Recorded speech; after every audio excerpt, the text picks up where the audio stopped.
বিশ্বাস করেন, মানুষ ভবিষ্যৎবাণী বলে, কথা বলে, হয়তো 80 ভাগ মিলে, 20 ভাগ মিলে, 30 ভাগ মিলে, কিন্তু এভাবে আল্লামা সাঈদীর কথা যেভাবে 100 ভাগ মিলে গেছে এই জালিমদের ব্যাপারে, এইরকম তো কারো কথা মিলে না। আরে তাকে যখন দর্শনকারী বানিয়েছে, তাকে বানিয়েছে তিনি নাকি লুণ্ঠনকারী, হাইজাকার, ডাকাত, হিন্দু মহিলা নাকি তিনি ঘরে আটকে রেখে দর্শন করছেন। তিনি কেঁদে কেঁদে বলেছিলেন যে আল্লাহ, আমার ইজ্জত সম্মান যারা নষ্ট করছে, তুমি তাদেরকে মৃত্যুর আগে এমন অপমান করিও যেন তারা তাদের কর্মের পাওনাটা পায়। এখন ছেলেরা দেখি যে সুর এগুলারে যে সোরের মতো হাঁটতেছে, এগুলারে দিয়ে হুজুরের কথাটা অডিও যোগ করে দিয়ে ভিডিও বানাইছে। আমি এটা দেখে কিছুক্ষণ কানলাম। এই জালিমেরা স্বপ্ন তো ভাবে নাই যে এগো আমও যাইও। এরা হুজুরের উপর কেন জুলুম করছে? হুজুরের জনপ্রিয়তার কারণে। যে এই হুজুর যদি মাঠে জাগিয়ে তোলে সারা জাতিকে, তাহলে তো আমরা আমাদের তন্ত্রমন্ত্র বাস্তবায়ন করতে। এই জন্য ওই ওগো ফিসাব, যে ফিসাবের কাছে গেছে, যার সাথে যার ভালোবাসা, তার সাথে তার হাসর। কথা কন না? সোরের বন্ধু, আস্তে কনকা, সোরের বন্ধু, ডাকাতের বন্ধু, হুজুরের বন্ধু, আল্লাহওয়ালার বন্ধু, আল্লাহওয়ালা। এই হুজুরের মোবাইল যদি তালাশ করেন, আর 2-4টা হুজুরের নাম্বার পাইবার সম্ভাবনা আছে না নাই? আর যদি সোরের মোবাইল তালাশ করেন, আরো 2টা সোরের নাম্বার পাইবার সম্ভাবনা আছে।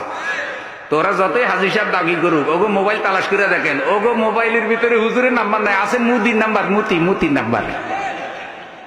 তিনি এভাবে কেঁদে কেঁদে বলেছিলেন,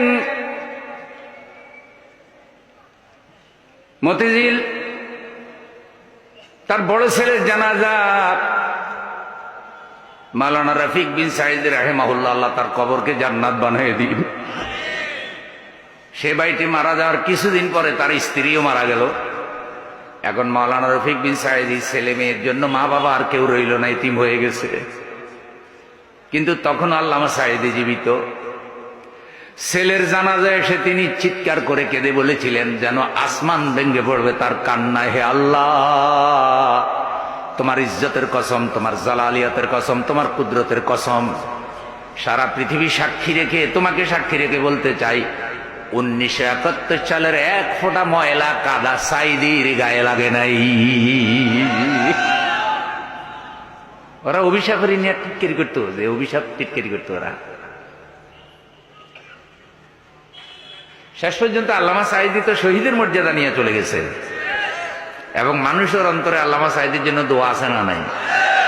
যেদিন ইন্তেকাল করলো, মানুষের আবেগ ছিল একটা জানাজা দেবে। ইন্তেকাল তো করে নাই, পরিকল্পিত হত্যা করছে ভাই। এইসব বিচারও আল্লাহ করবে কি করবে না? কি লাভ রে ভাই? 2 দিন পরে তো তুমিও মারা যাইবা, 2 দিন পরে তুমিও কি, তোমারও তার টাইম নাই। তাই অন্যরে মাইরা বেশি ফুর্তি করিও না, 2 দিন পরে আজরাইলে তোমার বাড়িও চিনে। কেন এত জুলুম? এই ক্ষমতা এটার জন্য? এটা কি চিরকাল একজনের কাছে থাকে নাকি? আমরা যে কোরআন হাদিস দিয়ে এত বুঝাইলাম, ফেরাউন নমরুদ কেউ চিরকাল থাকতে পারে নাই না, আমাদের জন্য। তো হুজুর যেভাবে চিৎকার করে কেঁদেছেন, সেদিন আমরা হাউমাউ করে কেঁদেছি। যখন হুজুরের মৃত্যুর খবর শুনলাম, আমরা ফিজি হাসপাতালে ঘুরে দৌড়ে গেলাম। বাংলাদেশের নাম করা সকল আলেম বক্তারা গেল, পীর সাহেবরা গেল, কওমি আলেমরা গেল। এমন কোন আলেম নাই যারা যায় নাই। সবাই মুখের মধ্যে মাস্ক লাগাই গেছে জালিমের ভয়ে, কারণ জালিমের গোয়েন্দা বাহিনী খালি চেহারা দেখে। এক পীর সাহেব হুজুর গিয়ে কাঁদতেছে আর বলতেছে, ঘরে থাকতে পারলাম না, হুজুরের মৃত্যু সংবাদ শুনে আমরাও তো মারা যাব।